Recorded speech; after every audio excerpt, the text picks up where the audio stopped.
Neat ಪ್ರಶ್ನೆ ಪತ್ರಿಕೆ ಸೋರಿಕೆ ಹಾಗೂ ಶೈಕ್ಷಣಿಕ ವ್ಯವಸ್ಥೆಯ ಲೋಪವನ್ನು ವಿರೋಧಿಸಿ ಹಾವೇರಿ ಜಿಲ್ಲೆ ಹಾನಗಲ್ ಪಟ್ಟಣದ ಮಹಾತ್ಮ ಗಾಂಧಿ ವೃತ್ತದಲ್ಲಿ ತಾಲೂಕಾ ಶೈಕ್ಷಣಿಕ ಹೋರಾಟ ಸಮಿತಿ ನಡೆಸಿದ ಉಪವಾಸ ಸತ್ಯಾಗ್ರಹದಲ್ಲಿ ಶಾಸಕ ಶ್ರೀನಿವಾಸ್ ಮಾನೆ ಅವರು ಭಾಗವಹಿಸಿ ಉಪವಾಸ ಸತ್ಯಾಗ್ರಹಕ್ಕೆ ಬೆಂಬಲ ಸೂಚಿಸಿದರು. ನೀಟ್ ಪ್ರಶ್ನೆ ಪತ್ರಿಕೆ ಸೋರಿಕೆ ಪ್ರತಿಭಾವಂತ ಬಡ ಮಕ್ಕಳ ಅವಕಾಶ ಕಸಿದುಕೊಳ್ಳುವ ಹುನ್ನಾರವಾಗಿದೆ. 21 ವಿದ್ಯಾರ್ಥಿಗಳು ಆತ್ಮಹತ್ಯೆಗೆ ಒಳಗಾಗಿದ್ದು, ಇದು ಕೇಂದ್ರ ಸರ್ಕಾರದ ವೈಫಲ್ಯವನ್ನು ಎತ್ತಿ ತೋರಿಸುತ್ತದೆ. ಪ್ರತಿಭಟನಾಕಾರರ ಮೇಲಿನ ಪೊಲೀಸ್ ಕ್ರಮ ಅತ್ಯಂತ ಖಂಡನೀಯವಾದದ್ದು ಎಂದು ಹಾನಗಲ್ ತಾಲೂಕಾ ಶೈಕ್ಷಣಿಕ ಹೋರಾಟ ಸಮಿತಿಯ ಸದಸ್ಯರು ಆಕ್ರೋಶ ವ್ಯಕ್ತಪಡಿಸಿದರು. ಈ ಪ್ರಶ್ನೆ ಪತ್ರಿಕೆ ಸೋರಿಕೆ ಇಡೀ ದೇಶವೇ ತಲೆ ತಗ್ಗಿಸುವಂತಹ ಆಘಾತಕಾರಿ ಘಟನೆಯಾಗಿದೆ. ಇಷ್ಟೆಲ್ಲಾ ಘಟನೆಗಳು ಸಂಭವಿಸಿದರೂ ಕೂಡ ಕೇಂದ್ರ ಶಿಕ್ಷಣ ಸಚಿವರಾದ ಧರ್ಮೇಂದ್ರ ಪ್ರಧಾನ್ ಅವರು ರಾಜೀನಾಮೆ ನೀಡಿರುವುದು ಹಾಗೂ ಅದರ ಸಮಗ್ರ ತನಿಖೆಗೆ ಮುಂದಾಗದಿರುವುದು ಅತ್ಯಂತ ಖಂಡನೀಯವಾದುದು. ನವದೆಹಲಿಯಲ್ಲಿ ವಿದ್ಯಾರ್ಥಿಗಳ ಹಿತರಕ್ಷಣೆಗಾಗಿ 25 ದಿನಗಳಿಂದ ಅಹಿಂಸಾತ್ಮಕ ಹೋರಾಟ, ಆಮರಣ ಉಪವಾಸ ಸತ್ಯಾಗ್ರಹ ನಡೆಸುತ್ತಿರುವವರ ಮೇಲೆ ಪೊಲೀಸ್ ಬಲ ಪ್ರಯೋಗ, ದೌರ್ಜನ್ಯ ನಡೆದಿರುವುದು ಪ್ರಜಾಪ್ರಭುತ್ವದ ಆಶಯಗಳಿಗೆ ಧಕ್ಕೆ ತರುವಂತಹದ್ದಾಗಿದೆ ಎಂದು ಪ್ರತಿಭಟನಾಕಾರರು ಕೇಂದ್ರ ಸರ್ಕಾರದ ವಿರುದ್ಧ ಆಕ್ರೋಶ ವ್ಯಕ್ತಪಡಿಸಿದರು. ಶಾಸಕ ಶ್ರೀನಿವಾಸ್ ಮಾನೆ ಅವರು ಸತ್ಯಾಗ್ರಹ ಸ್ಥಳಕ್ಕೆ ಭೇಟಿ ನೀಡಿ ಸತ್ಯಾಗ್ರಹಕ್ಕೆ ಬೆಂಬಲ ಸೂಚಿಸಿದರು. ನಂತರ ಸುದ್ದಿಗಾರರೊಂದಿಗೆ ಮಾತನಾಡಿದ ಅವರು, ಲಕ್ಷಾಂತರ ವಿದ್ಯಾರ್ಥಿಗಳಿಗೆ ಅನ್ಯಾಯವಾಗಿದೆ. ದೇಶದ ಭವಿಷ್ಯದ 21 ವಿದ್ಯಾರ್ಥಿಗಳು ಆತ್ಮಹತ್ಯೆಗೆ ಶರಣಾಗಿದ್ದಾರೆ. ಇದರ ಜವಾಬ್ದಾರಿಯನ್ನು ಹೊತ್ತು ದೇಶದ ಶಿಕ್ಷಣ ಸಚಿವರಾದ ಧರ್ಮೇಂದ್ರ ಪ್ರಧಾನ್ ಅವರು ಕೂಡಲೇ ತಮ್ಮ ಸ್ಥಾನಕ್ಕೆ ರಾಜೀನಾಮೆ ನೀಡಬೇಕು. ಲೋಪದೋಷಕ್ಕೆ ಕಾರಣರಾದವರ ವಿರುದ್ಧ ಪಕ್ಷಾತೀತವಾಗಿ ಭಾರೀ ಪ್ರತಿರೋಧ ವ್ಯಕ್ತವಾಗಿದ್ದು, ಪದೇ ಪದೇ ಆಗುತ್ತಿರುವ ಪ್ರಶ್ನೆ ಪತ್ರಿಕೆ ಸೋರಿಕೆಯನ್ನು ತಡೆಗಟ್ಟಬೇಕು. ಪ್ರತಿಭಟನಾಕಾರರ ಮೇಲಿನ ಲಾಠಿ ಪ್ರಹಾರ ಅಕ್ಷಮ್ಯವಾದುದು. ಪ್ರತಿಭಟನೆ ಹತ್ತಿಕ್ಕುವುದನ್ನು ಬಿಟ್ಟು ಕೇಂದ್ರ ಸರ್ಕಾರ ಇಡೀ ವರ್ಷ ಶ್ರಮ ವಹಿಸುವ, ವಿಶೇಷವಾಗಿ ಗ್ರಾಮೀಣ ಭಾಗದ ವಿದ್ಯಾರ್ಥಿಗಳಿಗೆ ನ್ಯಾಯ ದೊರಕಿಸಬೇಕು ಎಂದು ಒತ್ತಾಯಿಸಿದರು.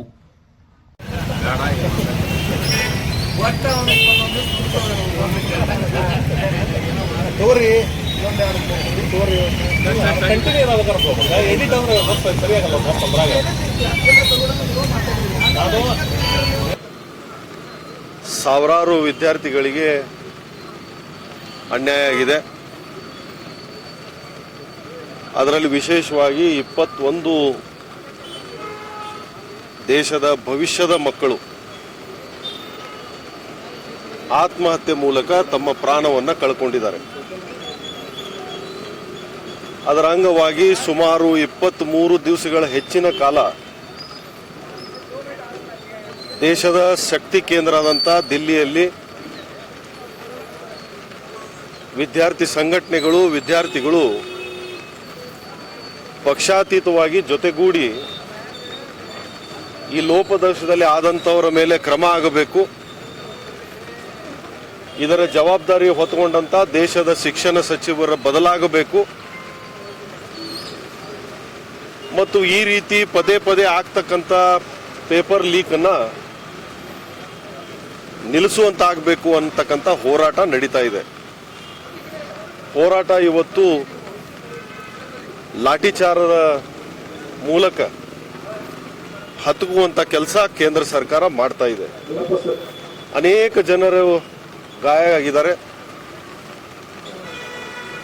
ಮತ್ತು ಬಹಳ ಚಿಂತಾಜನಕವಾದಂಥ ಪರಿಸ್ಥಿತಿಯಲ್ಲಿ ಬದುಕ್ತಾ ಇದ್ದಾರೆ. ಬಹುಶಃ ರಾಜ್ಯಗಳೇ ಸಿಇಟಿ ಎಕ್ಸಾಮ್ಗಳನ್ನ ಮಾಡ್ತಿದ್ರು.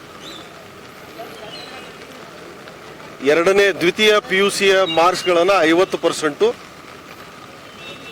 ಮತ್ತು ಸಿಇಟಿ ಮಾರ್ಕ್ಸ್ಗಳನ್ನು 50% ಕೂಡಿಸಿ ಮೆರಿಟ್ ಲಿಸ್ಟ್ ಮಾಡತಕ್ಕಂಥ ಪದ್ಧತಿ ಇತ್ತು. ಬಹುಶಃ ಬಹಳ ಸಮರ್ಥವಾಗಿ ಆಯಾ ರಾಜ್ಯಗಳು ಈ ಶೈಕ್ಷಣಿಕವಾಗಿ ಆಗ್ತಕ್ಕಂಥದ್ದು ಬಹಳ ದಕ್ಷವಾಗಿ ನಿಭಾಯಿಸ್ತಕ್ಕಂಥ ಒಂದು ಕಾಲವನ್ನು ಕೂಡ ನಾವು ನೋಡಿದ್ದೇವೆ. ಮುಂದೆ ಅದು ದೇಶಕ್ಕೆ ಏಕರೂಪದ ಪರೀಕ್ಷೆ ಆಗಬೇಕಂತ ನೀಟ್ ಪರೀಕ್ಷೆ ಏನು ಪ್ರಾರಂಭ ಆಯಿತು,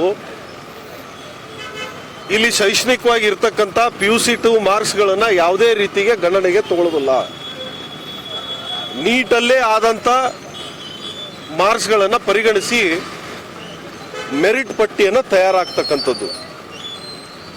ಇದು ನಿಜವಾಗಲೂ ಕೂಡ ಇಡೀ ವರ್ಷ ಶ್ರಮ ಹಾಕತಕ್ಕಂಥ, ವಿಶೇಷವಾಗಿ ಗ್ರಾಮೀಣ ಭಾಗದ ಮಕ್ಕಳಿಗೆ ಒಂದು ದೊಡ್ಡ ಹೊರೆ ಮತ್ತು ಅನ್ಯಾಯ ಆಗಿದೆ ಅಂತ ನಾನು ಇಲ್ಲಿ ಹೇಳಬೇಕಾಗ್ತದೆ. ನೀಟ್ ಪರೀಕ್ಷೆಯಲ್ಲಿ ಇರ್ತಕ್ಕಂಥ ದೇಶದಲ್ಲೇ ಪ್ರಭಾವಶಾಲಿ ಅಂತಂದ್ರೂ ಅಡ್ಡಿ ಇಲ್ಲ. ವಿಶೇಷ ಭಾಗದ ಉತ್ತರ ಭಾರತದ ದಲ್ಲಾಳಿಗಳು, ರಾಜಕೀಯ ಮುಖಂಡರುಗಳು ಮತ್ತು ಹಣಕ್ಕಾಕಿಯೇ ಕಟ್ಟದಂತ ಶಿಕ್ಷಣ ಸಂಸ್ಥೆಗಳು ಇವೆಲ್ಲರೂ ಶಾಮೀಲಾಗಿ ಪಟ್ಟಣದ, ನಗರದ, ಮಹಾನಗರದ ದೊಡ್ಡ ದೊಡ್ಡ ಶಕ್ತಿಯ ಕೇಂದ್ರದ ಕುಟುಂಬಗಳ ಸದಸ್ಯರಿಗೆ ಅನುಕೂಲವಾಗುವ ರೀತಿಯಲ್ಲಿ ಪೇಪರ್ ಲೀಕ್ ಮಾಡುವ ಮೂಲಕ ಅನೇಕ ಪ್ರತಿಭಾವಂತ ಶ್ರಮ ಹಾಕತಕ್ಕಂಥ ವಿದ್ಯಾರ್ಥಿಗಳು ಇವತ್ತು ಹಿನ್ನಡೆಯನ್ನು ಅನುಭವಿಸಬೇಕಾಗಿದೆ. ಬಹುಶಃ ಇದು ಕೇಂದ್ರ ಸರ್ಕಾರಕ್ಕೆ ಈ ಪರೀಕ್ಷೆ ನಡೆಸಲಿಕ್ಕೆ ಅವರಿಗೆ ಒಂದು ಮನಸ್ಸೂ ಇಲ್ಲ, ಎರಡನೇದು ಆ ಶಕ್ತಿನೂ ಇಲ್ಲ ಅಂತಕ್ಕಂಥ ಭಾವನೆಯಲ್ಲಿ ನಾನಿದ್ದೇನೆ. ಹಾಗಾಗಿ ಆ ಅಂಗವಾಗಿ ಇವತ್ತು ನಮ್ಮ ಹಾನಗಲ್ ತಾಲೂಕಿನಲ್ಲಿ ಶೈಕ್ಷಣಿಕದ ಆಸಕ್ತಿ ಇರ್ತಕ್ಕಂಥ ಹೋರಾಟದವರು ಸಾಂಕೇತಿಕವಾಗಿ ಒಂದು ದಿವಸದ ಉಪವಾಸ ಸತ್ಯಾಗ್ರಹವನ್ನು ಹಮ್ಮಿಕೊಂಡಿದ್ದಾರೆ. ನಾನು ಈ ತಾಲೂಕಿನ ಪ್ರತಿನಿಧಿಯಾಗಿ ಅವರಿಗೆ ಕೃತಜ್ಞತೆಗಳನ್ನು ಸಲ್ಲಿಸ್ತೀನಿ. ಮಕ್ಕಳ ಭವಿಷ್ಯದ ದೃಷ್ಟಿಯಿಂದ ಅವರ ಒಂದು ಶ್ರಮ ಮತ್ತು ಸಂಪೂರ್ಣವಾಗಿ ನಾನು ಅವ್ರನ್ನ ಬೆಂಬಲಿಸುತ್ತೇನೆ. ನನ್ನ ಒಂದು ಒತ್ತಾಯ, ಆಗ್ತಕ್ಕಂಥ ಅನ್ಯಾಯ ಧ್ವನಿಗಳು ಇವತ್ತು ಮಾತನಾಡಬೇಕಾದ್ರೆ ವ್ಯಕ್ತಿ ಮುಖ್ಯ ಆಗುವುದಿಲ್ಲ. ಹಾಗಾಗಿ ತಕ್ಷಣ ಧರ್ಮೇಂದ್ರ ಪ್ರಧಾನ್ ಅವ್ರನ್ನ, ಕೇಂದ್ರ ಸಚಿವರನ್ನ ಈ ಜವಾಬ್ದಾರಿಯಿಂದ ಬಿಡುಗಡೆಗೊಳಿಸಬೇಕು. ಅವರಲ್ಲಿ ಇರ್ತಕ್ಕಂಥ ಮತ್ಯಾರು ಒಬ್ಬ ದಕ್ಷ ವ್ಯಕ್ತಿನ ಹುಡುಕಿ ಇದರಲ್ಲಾದಂಥ ಲೋಪದೋಷಗಳ ಬಗ್ಗೆ ಸರಿಪಡಿಸಲಿಕ್ಕೆ ಪ್ರಯತ್ನ ಮಾಡಬೇಕು. ಬಹಳಷ್ಟು ದೊಡ್ಡ ಪ್ರಮಾಣದ ಅನ್ಯಾಯ ನಮ್ಮ ದಕ್ಷಿಣ ಭಾಗದ ರಾಜ್ಯಗಳು, ದಕ್ಷಿಣ ಭಾರತದ ರಾಜ್ಯಗಳು ಇದು ಅನುಭವಿಸ್ತಾ ಇದ್ದಾವೆ. ಸನ್ಮಾನ್ಯ ವೀರಪ್ಪ ಮೊಯ್ಲಿ ಅವರು ಮುಖ್ಯಮಂತ್ರಿ ಆದಂಥ ಕಾಲದಲ್ಲಿ ಬಡವನ ಮಕ್ಕಳು ಕೂಡ ಡಾಕ್ಟರ್ಗಳಾಗಬೇಕು, ಇಂಜಿನಿಯರ್ಗಳಾಗಬೇಕಂತಕ್ಕಂಥ ದಾರಿ ಮಾಡಿಕೊಟ್ಟು ಏನು CET ಪ್ರಾರಂಭ ಆಯಿತು. ನಮ್ಮ ರಾಜ್ಯಗಳಿಗೆ ಆ ಶಕ್ತಿ ಇದೆ. ನಮಗೆ ಸಂಪೂರ್ಣ ಪಾರದರ್ಶಕವಾಗಿ ಪರೀಕ್ಷೆಗಳನ್ನು ಮಾಡಲಿಕ್ಕೆ ರಾಜ್ಯಗಳಿಗೆ ಶಕ್ತಿ ಇದೆ. ಹಾಗಾಗಿ ಅದನ್ನು ಮರಳಿ ಹಿಂದೆ ಇದ್ದಂಥ CET ಪದ್ಧತಿಯನ್ನ, ಪರೀಕ್ಷೆಗಳನ್ನು ಆಯಾ ರಾಜ್ಯಗಳಿಗೆ ವಹಿಸುವುದು ಸೂಕ್ತ ಅಂತ ಒತ್ತಾಯನ ತಮ್ಮ ಮೂಲಕ ನಾನು ಈ ಸಂದರ್ಭದಲ್ಲಿ ಮಾಡ್ಲಿಕ್ಕೆ ಬಯಸ್ತೇನೆ. ಈಗ ರಾಹುಲ್ ಗಾಂಧಿ ಅವರು ಹೋಗಿ ಜಂತರ್ ಮಂತರ್ನಲ್ಲಿ ವಿದ್ಯಾರ್ಥಿಗಳ